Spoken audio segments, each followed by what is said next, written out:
But to be clear, what you just described is a quid pro quo. It is funding will not flow unless the investigation into the Democratic server happened as well. We do that all the time with foreign policy. A moment seized upon by Democrats and the news media when acting White House Chief of Staff Mick Mulvaney appeared to concede the charge that President Trump, in his July 25 phone call with Ukraine's president, had indeed proposed a quid pro quo of U.S. military aid in exchange for opposition research on the Democratic Party.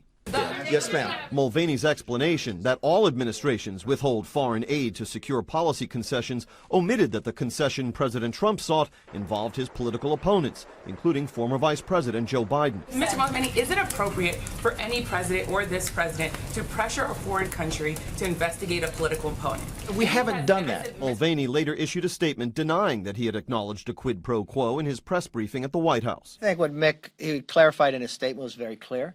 I watched in all those transcripts of what people have been saying inside the investigation, Volker and others, there was no quid pro quo.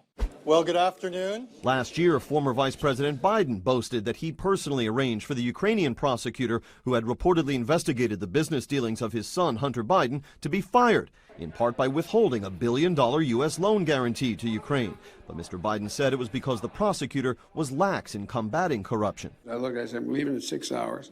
If the prosecutor's not fired, you're not getting the money.